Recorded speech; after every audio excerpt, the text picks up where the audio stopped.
Hey guys, what's up? Alec, Torelli. You know what time it is. We're back at the Hustler. It's Wednesday. It's my show day. I'm excited to play again, and hopefully have a better week than last time. Man, that was rough. But I spent this week really trying to get right up here and focus and learn about the things that I could do differently and prepare to be in my best state possible for the game. And you know how you can probably relate to this. You know how sometimes before a game you go in with a certain feeling, like, today is probably going to be a great day, or I'm kind of feeling out of alignment today. I'm not really feeling exactly like playing. And I would love to have push a button and see how often those feelings represent the results. Like, is there some accuracy there, or is it all just random? Leave me your thoughts in a comment below. Let me know what you believe, what you think, and how you prepare for sessions. So for me this week, a lot of it, sure, I make mistakes. There's spots I need to run the sims. I need to look at the spots. I need to understand what I'm doing right and wrong. But a lot of times I know what the right play is, but I don't, sometimes it's not about not knowing what the right play is. It's about not making what you know is the right play in real time. So there's a difference between knowing the right play and actually making it. And I feel like last week, I knew the plays I should have made. I just sometimes didn't make them. And so this week I was, the preparation, I was really focused on just getting ready mentally to be in like the best energetic, best state of mind possible, the most confident state possible, so that when I show up at the table and the opportunity presents itself, I deliver, like I execute, I actually make the play I know I'm capable of making. And so that's what a lot of the preparation was. Today I'm feeling really good. Like I can't lie. I'm definitely feeling really positive and excited about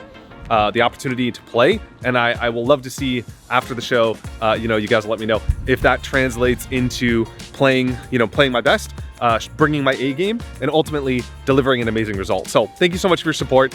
Before we jump in, just wanted to let you go, there's some awesome content available at consciouspoker.com, and free downloads, awesome newsletter where we put out more content, and even a chance to buy pieces of me at no markup in these games. I put that out first to my newsletter subscribers. So head over to consciouspoker.com, enter your email, and hop on our list. Okay, now let's dive into the action.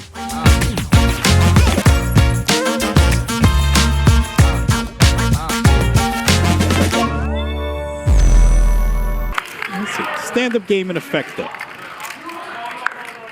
400 a pop. We're on this hand, right? All right, you heard it. First hand kicks off with the stand-up game in effect. Will makes it 300. I decided to 3-bet to 1,300. Really just need to win a pot here.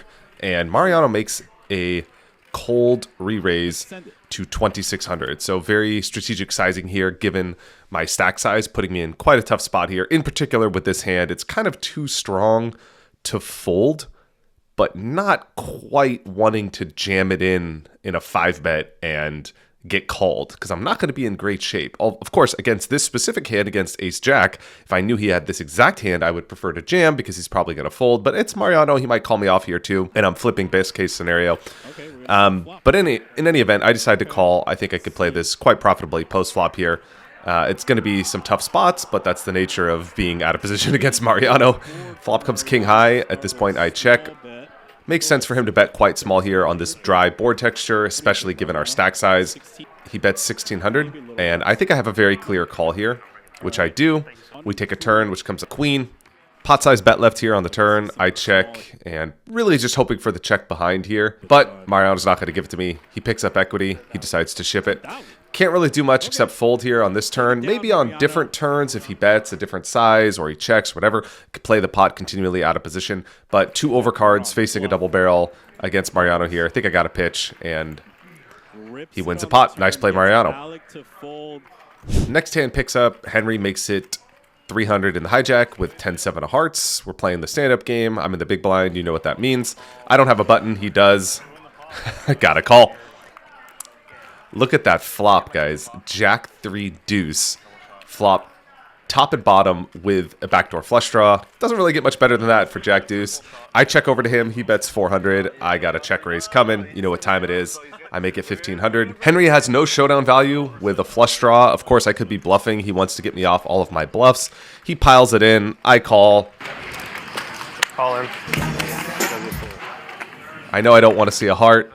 Turn comes a blank 6. One time for the stand-up game. There it is. All right. Take it down, Alec. 20,000. Alec Torelli. Stand-up game in effect. I have a bounty this time with the button, which always makes it a little bit less of a sweat. I think we have a $200 straddle here, so I make it 800 in the small blind. Henry calls in the $200 straddle, so we're playing 25, 50, 100, 200. Flop comes Jack 5 deuce. I got a backdoor flush draw with ace high, plus the lead. Pretty standard c-bet here. From me, I bet 700, about a third of the pot. Henry now gets a little tricky here with his open-ended straight draw. Decides to make a small raise to 2,000. At this point, I have a few options. You could definitely just make a case for folding. I'm out of position against an aggressive player like Henry with ace high. Could make the case for 3-betting. Maybe I could just re-bluff here and try and rep something strong. Getting a little frisky. That's definitely an idea. I do decide to just call here. I am getting a very good price. I could have the best hand. I do have plans. Turn comes a jack, bringing a flush draw for me. I opt to check. Pretty standard here. I'm going to be checking pretty much all my hands.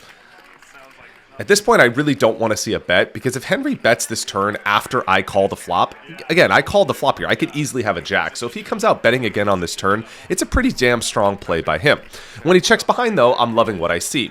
River comes a 4, and I could just check. Maybe I win some of the time, but Henry could have a lot of hands that raise the flop, which have me beat, that would be in a very tough position if I bet. Hands like middle pair, hands like a pocket pair. Maybe he picked up a 4 with something like 4-3 or ace-4. He could have a 5. He could have 6s. All those hands are essentially bluff catchers here at this point on the river.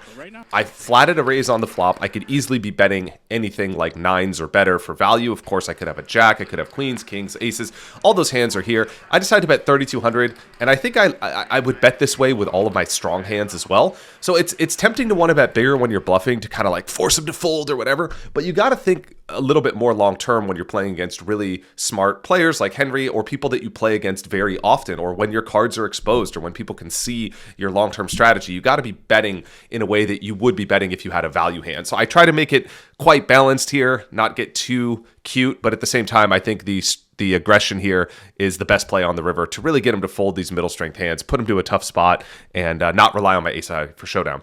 Ultimately, he folds, which is such a relief. It's hard to get it through, especially against Henry. He's so good in these spots as well. So nice to get one through, and we're off. That's it. I told you I drew the ace of spades, man. Watch out, boys. Next hand, we got a raise from Zio in the cutoff, 10-5. Gaston calls on the button with king 10. I am in the middle blind. I make it 1,600 with ace 10 offsuit. I think it's pretty standard here. I'm not going to be calling too much out of position 3 ways with this hand. I could opt to fold, but I think people are playing so many hands, especially with the stand-up game. People are up to all sorts of shenanigans. As you can see, Zio calling me with 10-5. So I think my read was quite right here. Doesn't have a button either. Of course, that's going to play into his decision.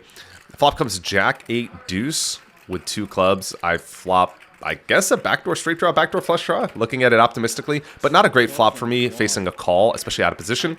So I decide to check. Happy to see he checks behind. Turn comes another club, and I could bet here. I could just come out firing the turn like 2,500 and then bet like whatever 6,000 or 7,000 on the river.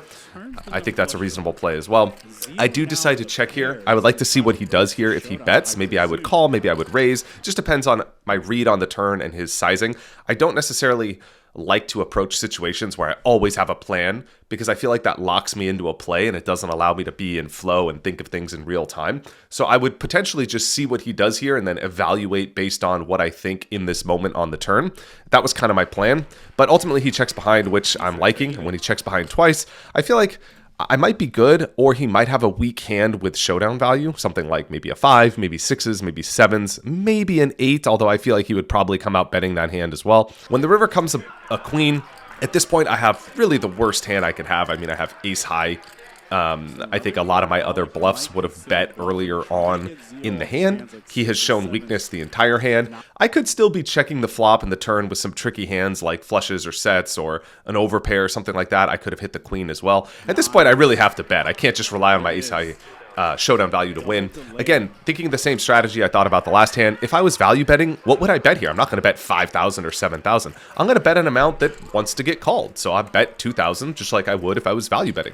And I think it's really important to keep those bet sizes congruent, because otherwise you're just too easy to play against, especially against observant players. So he tanks for a while. Really happy to get the fold through. I think these small spots, I had a bit of finesse in these spots. I was off my timing perhaps the last stream, but this time I really got it right, and it feels good. I think poker is also a game of inches, where it's kind of like football. And it's not necessarily the long touchdown play that wins the game. It's just those little 3 and 5 yard runs or the short passes. It's the small tackles. The same is true in basketball. It's the rebounds, the boxing out, the layups, the 2-point plays, whatever. And I think it's like that in poker too. These little tiny plays really add up at the end of the session. It's the difference between, losing a 6K pot, winning a 6K pot. And when those things go your way, it's a good night. So really pleased to see that, and was on the right side of it today, which feels good. Next hand kicks off. Michael limps under the gun with a pretty short stack here, 6,500. Henry makes it 500 in the hijack. Will calls in the cutoff. Dylan calls in the blind. I am in the straddle, so I call as well with 5-3. Michael calls. We go 5 ways to a king 6-5 flop. I get a little piece of this board. Bottom pair, backdoor straight draw, backdoor flush draw. It's not a lot, but it's something. Michael bets 2K. Henry calls. So at this point, I put Michael on some sort of weak hand. It's really weird for him to lead out with this stack size into 5 people. I just feel like if he had a set, he'd probably just check ship it. So I kind of put him on like a mid pair type of hand, maybe a weak king. When Henry calls, I feel like he probably just has top pair. He's calling with 4 people behind. He raised pre. Something like king queen is right up in his range. Will calls behind, which I think could easily be a draw. I don't really put him on 2 pair here, which he had. It's very tricky for him to call in position in a 5-way pot with 2 pair when there's so many draws out there. So I put him on a little bit weaker of a hand, maybe even something like a 6 that's just trying to peel one off, but something like 7-8, 7-4, 8-9, 9-7, something like that I think is a little bit more likely, but credit to Will here for getting tricky. Ultimately, it's kind of like limit hold'em at this point. I mean, I'm calling 2,000 to win, a big pot, 8,000, and I'm just getting a great price. I could win with a 5. I could hit a backdoor draw. It's mainly just strictly about pot odds here. I don't love this spot, but it's just strictly about the price. So I ultimately call. And here's where things get interesting. The turn comes a deuce of clubs. This is definitely one of those cards I want to see, but I don't really want to lead out here into 4 people just because if I get raised, what do I do then? Michael's also very short. He's probably not going to fold. Someone has a king here. I don't think they're likely to fold and just put me on, 4-3, right? That's basically what I'm repping if I lead this. So I have to check, hoping to get a free card here. Unfortunately, Michael shoves, but it's only 4K. So it's like he's shoving 4K into 10. I could easily call that, getting the price I'm getting. Henry tanks and calls. I put him on a king at this point. I'm just hoping that Will gets out of the way so I can call this turn and realize my equity and see the river. But now Will, credit to him, he ships it in here, which is so brutal for me because at this point, I'm actually still getting a really good price. I'm not in this spot that often, so it's not like I'm in this spot every day and I just have a standard solution for this spot. So I just wanted to take my time and think about it. I still think I have to fold here, but I am sort of in a weird way getting a good price. I'm getting 2-1 on my call here. I'm getting better than 2-1 on the turn. So I only need 30% or so equity. You can see here I have 20%, and that's facing 2 pair. So it's actually a pretty close spot. I was trying to think to myself, is there a scenario in which Michael just shipped it with what he has? Henry has top pair, and he's going to fold. If I call, Henry's 100% folding with top pair. And then is there a scenario where Will has something like 8-7 of clubs, and I'm actually just ahead of Will? Like, is that possible? Could he have like 9-7 of clubs, 8-7 of clubs? I was really thinking about it. I mean, if he has a draw, like my hand is good. So that would increase my equity a lot. Ultimately, it's just too much to call off here with everyone behind me. I did find the fold button. It was quite frustrating. Anyway, Michael's in bad shape here. He gets it in with Will. Will's hand holds, and this was a fun one. Let me know your thoughts in a comment below. What do you think?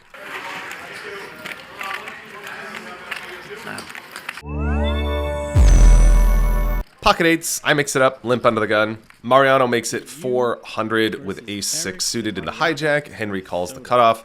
Will calls the button. Zio calls the small blind. We got all these family pots here. You definitely can't study these spots, 5-way situations. You gotta kind of have your own game plan here. I opt to call. Flop comes 5-4-4. Pretty good flop for me. It's hard to have an overpair with eights. Checks around to Will on the button, who bets 600. I could raise here just for protection. I definitely don't like to see a lot of cards on this turn. There's a lot of overcards to my hand. A spade rolling off is quite precarious. Even something like a 3 maybe makes him a straight or something like that. But I do opt to just call, play this hand a little bit more conservatively, get more information on the turn, and allow myself to build up a read and just see how he reacts. Raising definitely puts it in a little bit tougher of a spot for me, but I think I go both ways here. I think I mix it up between raising and calling here, to be honest. Anyway, I check again on the turn, 3,500 in the pot. Will's not done yet. He bets 1,500. At this point, I think I have a much more clear call than I did on the flop. When he bets this flop and the turn, He's repping a lot stronger of hands. The turn is a decent card for me. I mean, it's an undercard, and I do have picked up a straight draw, but I don't really love raising this turn at this point here. I think at this point, I'm much more in the check call mode, picking off bluffs, playing pot control, and I opt to make the call. I like this sizing from him too. It really allows me to call quite easily here on the turn. Don't really have much to think about. River comes a queen, which at this point is, it is an overcard. It seems like a scare card, but it is a complete blank. I don't really think he's betting the flop and turn with many cards that contain a queen, unless of course he has like queen jack of spades, which I'll probably hear about on the river. I check, really hoping he clicks that middle button, which he does. Pretty much going to win when he checks back on the river, so I'm excited to see it and pick up a nice pot. You checked way too many times. Yeah, you know I got it. You got it. All right, stand-up game in effect. Zio calls with no button. Gaston calls. I make a very big raise in the cutoff, as I should, because nobody's going to fold to a small raise. Henry now in the big blind makes it 3,000. I don't have a button either at this point, so tough spot here in position against Henry, but really need to win a button. I think he could be quite wide. I'm ahead of hands that are 3-bet bluffing, like lower aces. Don't love calling here with ace-jack offsuit. I would love ace-jack suited, but you don't always get the hand you want. Anyway, I'm in position. Henry's aggressive, and I do decide to make the call. Here's where things get interesting on the flop. It comes ace, 8, 5 with 2 diamonds.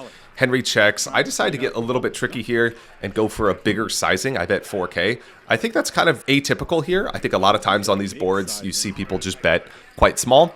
They just bet 2K or a third pot or whatever. It's just kind of like the standard way the game plays. I like to do things that people aren't necessarily expecting because I think it puts them into tougher decisions that they aren't necessarily as prepared for. Henry makes a call here with 9s. I think it's pretty standard here at this point. Turn comes a queen of diamonds. I don't love this turn, not necessarily because I'm concerned that Henry turned a set of queens or that he has a flush. I don't really think that's that likely, but it's just a lot harder for me to get paid. That said, I could still be bluffing here some of the time on the turn with hands like maybe I have 10-9 that's bluffing, maybe I have king-jack with a diamond or jack-10 or something like that. Those hands would all probably fire again, maybe 6-7.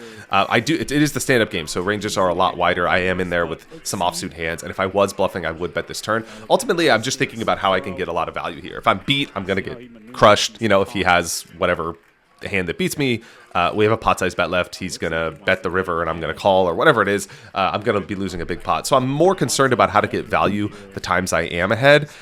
Henry and I have a lot of history, and I kind of had a read that I think shoving would have been the best play here in this spot. Let's leave it at that. Ultimately, I shove. Henry's thinking about it here, so I'm actually quite proud of the way I played this one, given that he's actually thinking of calling me off with 9s. I think I got quite unlucky here because this is kind of one of the worst hands he can have to consider calling. I think if he had a better hand, he probably would have flicked in that middle button. And it's quite an unlucky turn, I think, just in the sense that I didn't get paid. If the turn was like a deuce and I ship it in, he's probably going to find that call button with 9s. So it's kind of weird in poker. It's like, sometimes you could win a pot and still get unlucky, or sometimes these it's sort of hard to quantify the role of luck, I think, a lot of times in poker, because it's like, not getting paid is another form of luck. I think, on this turn, maybe it cost me 14,000 that the queen came instead of a deuce coming or a 3 coming or a non-diamond coming or a different card. And so it's always fascinating to kind of look deeper than what's just on the surface and just to see these ways that these things sort of play out. Ultimately, can't complain. I won the pot. Happy to win it. But yeah, that's a wrap for the session. Let's check out the results. Last man standing. We did it. So I won on stream. It felt good. I was pretty card dead. But looking back, I don't really feel like I had too many hands that I was, extremely proud of, or hands that I was really upset by. It's just kind of the way that the day went down. Some cool little small ninja moves here and there, but definitely not my most exciting session of everything that happened. But I did win off stream as well. We got to play in a couple hours after here, which was awesome, and it was really cool to feel positive and excited before the session and then have that transpire into a win. It's cool to be aligned in that way, and it doesn't always happen. I'm not going to pretend like every session I get, in the mood to play and I'm super fired up and I'm really, concentrated and I believe I'm going to win. I don't always have that level of presence and energy, but I got there today and it did pay off. So I'd be curious your thoughts in a comment below. Let me know if you believe that that's important for poker sessions and how you get ready as well. Overall, I did win 23,000 this session. It was a great run, and looking forward to be back next week on The Hustler. I'll see you guys in the next one.